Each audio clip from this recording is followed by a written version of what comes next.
felt your soul fully merge with your body, your heart heal completely, or your mind become free from worry?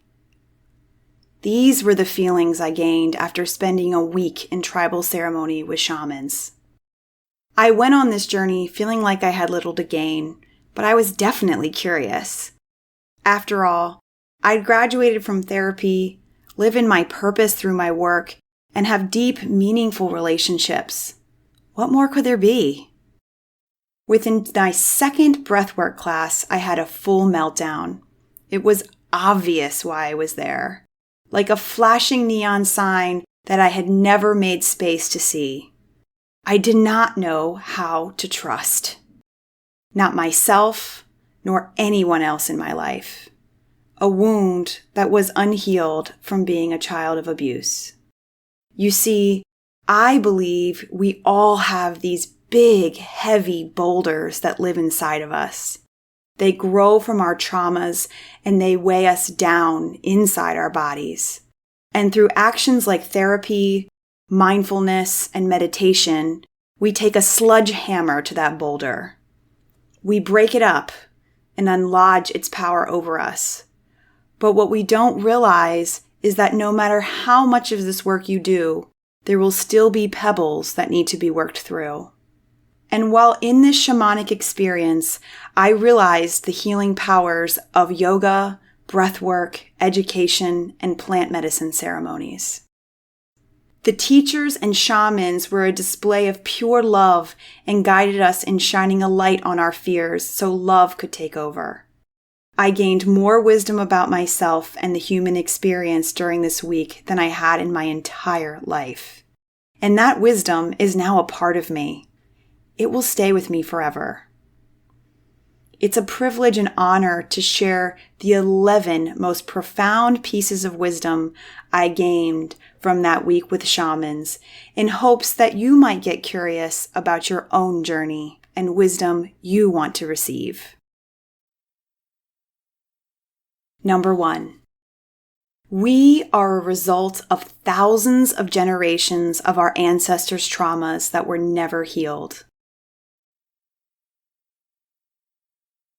This one blew my mind because it made so much sense all at once. Of course our pain is passed down from generation to generation. Our parents did the best they could with what they were shown to be true.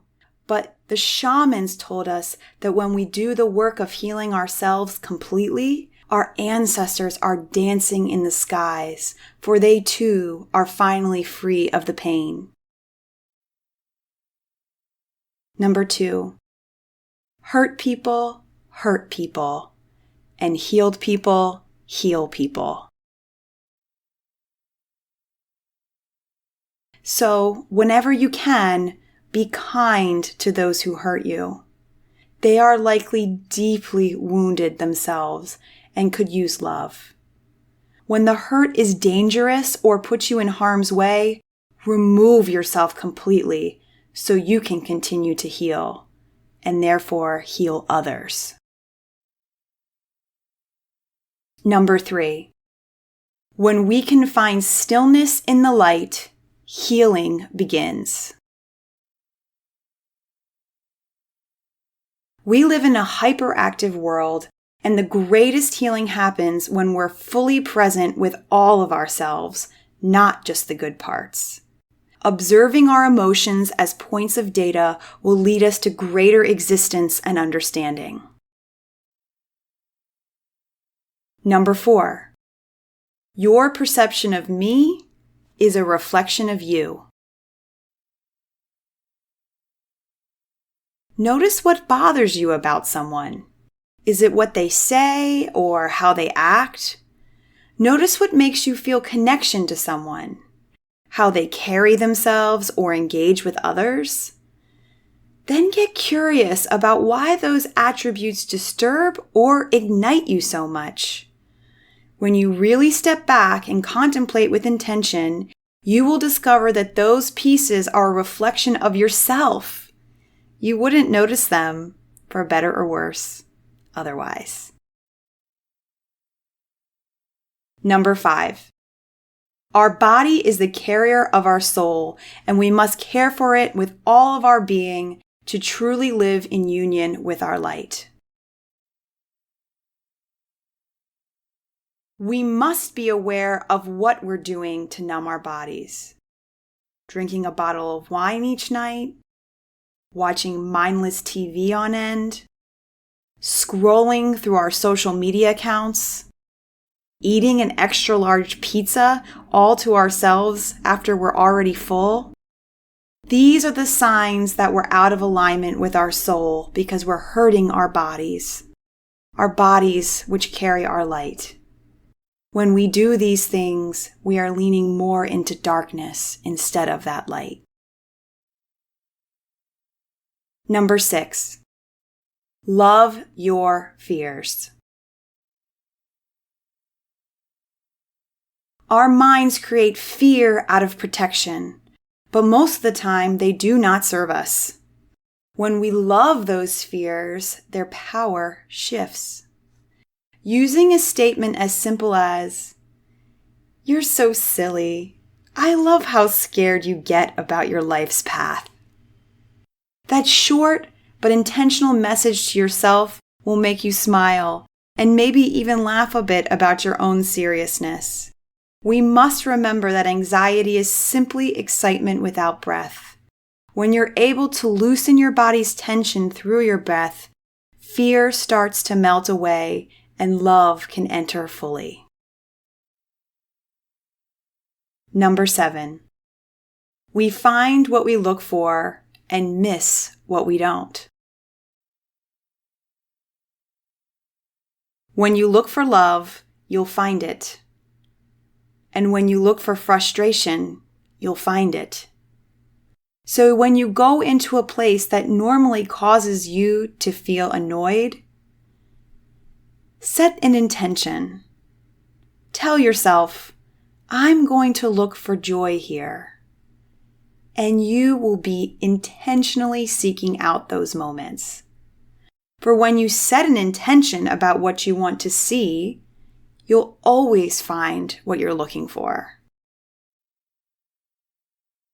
Number 8, love accounting is not love.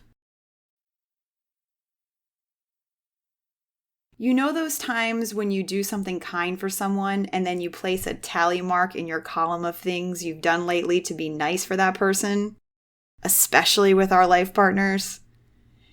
And then we get pissed when that person doesn't acknowledge or reciprocate an equal or greater act of love.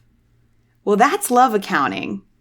And when you do those things simply out of wanting to show and be love, it's only pure when there's no desire or expectation for reciprocation. Number 9, bad emotions want to leave your body, but your stories keep them there. Our bodies don't want to store bad emotions. They want to purge them. But the stories we associate to those emotions, like, "I'm not lovable," or "I'm a fraud," continue to stay inside of us and don't allow them to fade away. This experience is scientifically proven to be associated with disease and death.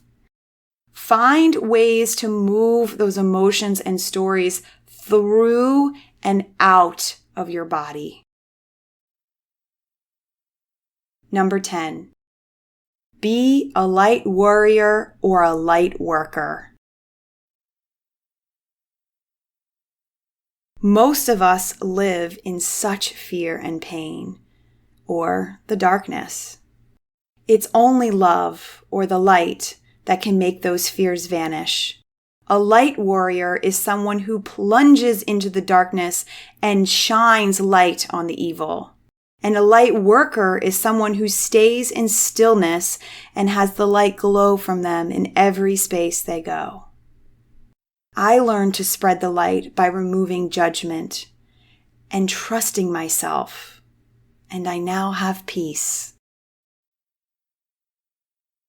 Number 11, we all have the same purpose: to be a vessel of love and light. Everything else we make up.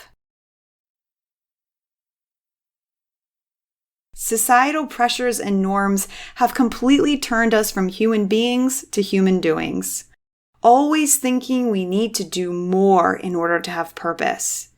It's a painful and unhealthy way to live each day.